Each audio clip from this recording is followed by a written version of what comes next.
Hello दोस्तों, स्वागत है आपका हमारे यूट्यूब चैनल के इस वीडियो में। दोस्तों आज हम बात करेंगे 10th क्लास के 100 नंबर वाले हिंदी गोदली भाग 2 के काव्य खंड के चैप्टर नंबर 8 एक वृक्ष की हत्या के most highlighted PBI objective questions जो कभी न कभी बिहार बोर्ड के फाइनल एग्ज़ाम में पूछे गए हैं और इस बार भी पूछे जाने की ज़्यादातर चांस है। तो चलिए दोस्तों, बिना समय गवाए क्वेश्चन की ओर बढ़ते हैं। उससे पहले अगर आप हमारे चैनल पे नए हैं तो हमारे चैनल को सब्सक्राइब कर दीजिए और हमारा वीडियो पसंद आया हो तो हमारे वीडियो को लाइक करिए। यह बात हम इस वीडियो में दोबारा नहीं कहेंगे, क्योंकि आप खुद जानते हैं कि वीडियोस बनाने में कितनी मेहनत लगती होगी, क्वेश्चंस टाइप करने में कितना मेहनत लगता होगा, और हमारा इस सारा मेहनत का फल आपका एक लाइक और सब्सक्राइब है। तो प्लीज़ हमारे मेहनत का फल हमें दें।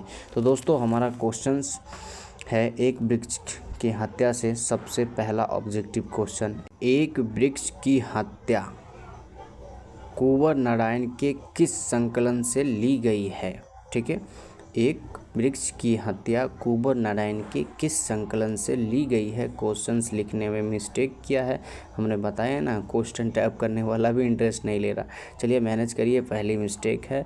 तो हमारा क्वेश्चन जो है कि एक वृक्ष की हत्या कुंवर नारायण के किस संकलन से ली गई है, तो इस क्वेश्चन का जो आपका ऑप्शन है, ऑप्शन नंबर ए में इन दिनों, ऑप्शन नंबर बी में आत्मजयी, ऑप्शन नंबर सी हम तुम, और ऑप्शन नंबर डी आमने सामने। ठीक है, तो हमारा क्वेश्चन जो है एक वृक्ष की हत्या कुंवर नारायण के किस संकलन से ली गई है, तो इस क्वेश्चन का जो राइट आंसर होगा वो होगा आपका ऑप्शन नंबर ए इन दिनों। ठीक है, इन दिनों इस क्वेश्चन का राइट आंसर हो जाएगा, और यह 2018, 21, 22 में पूछा गया है, तो ज़्यादातर चांस है कि 25 में आएगा ही। ठीक है, चलिए आगे बढ़ते हैं और अगला ऑब्जेक्टिव क्वेश्चन को देखते हैं। ठीक है, हमारा अगला ऑब्जेक्टिव क्वेश्चन कहता है एक वृक्ष की हत्या कविता में वृक्ष और कवि के बीच कैसा संबंध है? ठीक है, एक वृक्ष की हत्या कविता में वृक्ष और कवि के बीच कैसा संबंध है?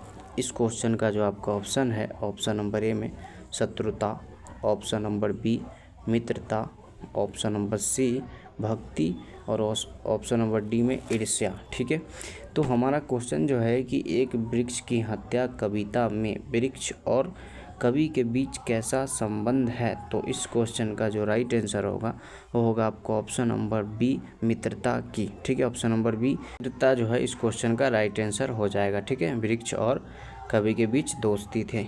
ठीक है ना, याद रखिएगा। ठीक है, चलिए आगे बढ़ते हैं और अगला ऑब्जेक्टिव क्वेश्चन को देखते हैं।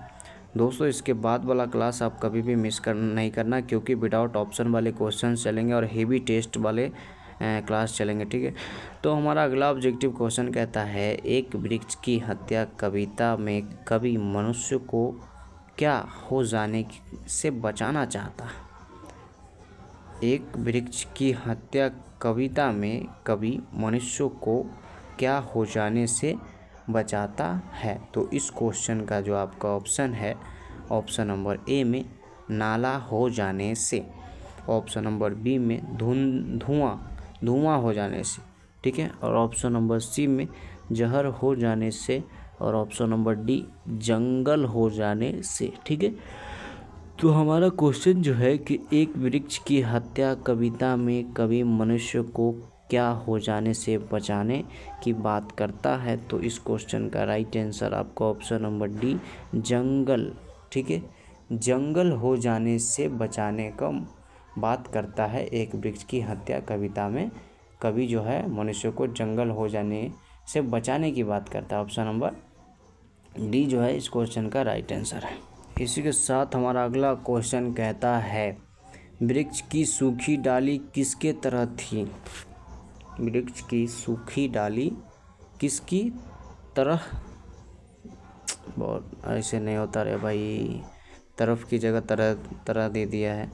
और चलो, एक वृक्ष की सूखी डाली किसके तरह थी? ठीक है, तो इस क्वेश्चन का जो आपका ऑप्शन है, ऑप्शन नंबर ए में बूढ़े आदमी की तरह, ऑप्शन नंबर बी कमज़ोर और बीमार आदमी की तरह, और ऑप्शन नंबर सी में होगा चौकीदार की तरह, और ऑप्शन नंबर डी में राइफल की तरह। ठीक है, तो वृक्ष की सूखी डाली किसकी तरह थी, तो इस क्वेश्चन का जो राइट आंसर होगा होगा आपका ऑप्शन नंबर डी, राइफल की तरह। ठीक है, वृक्ष की सूखी डाली जो थी राइफल की तरह थी। ऑप्शन नंबर डी इस क्वेश्चन का राइट आंसर हो जाएगा।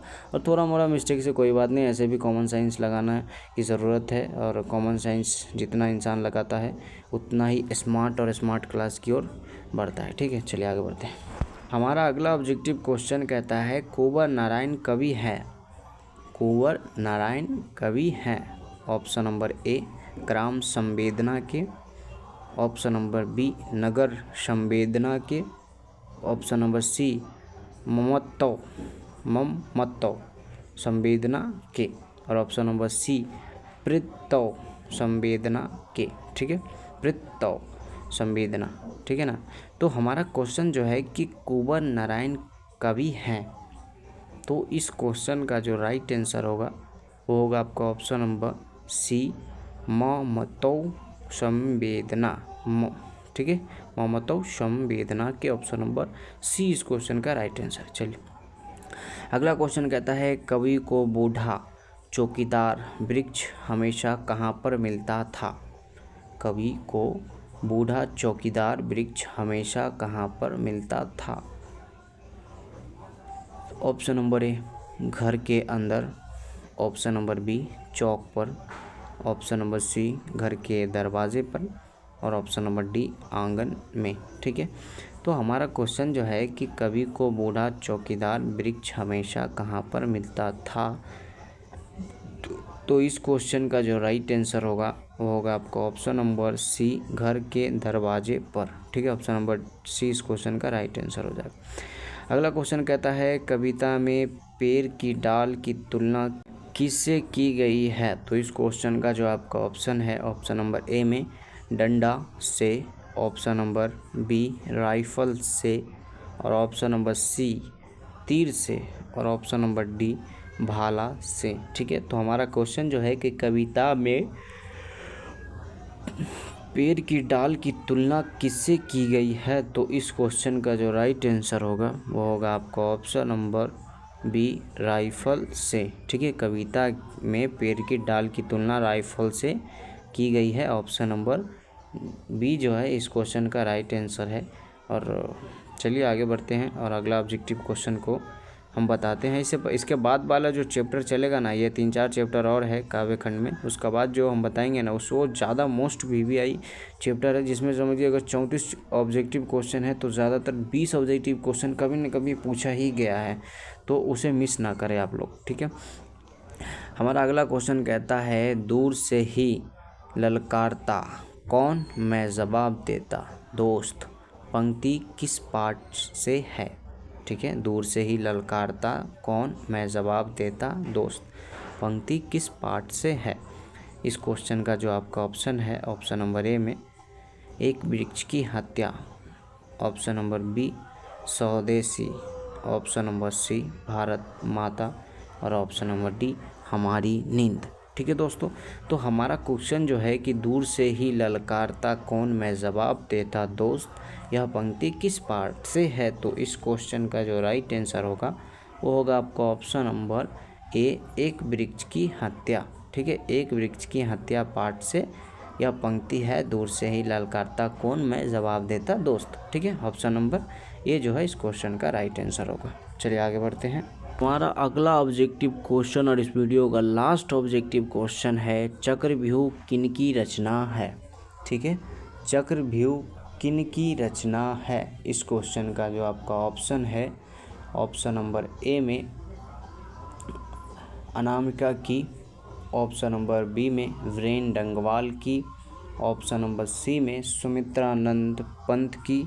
और ऑप्शन नंबर डी में कुंवर नारायण की। ठीक है, तो हमारा क्वेश्चन जो है कि चक्रव्यूह किनकी रचना है, तो इस क्वेश्चन का जो राइट आंसर होगा वो होगा आपका ऑप्शन नंबर डी, कुंवर नारायण की। ठीक है, चक्रव्यूह किनकी रचना है, कुंवर नारायण की। ऑप्शन नंबर डी इस क्वेश्चन का राइट आंसर हो जाएगा।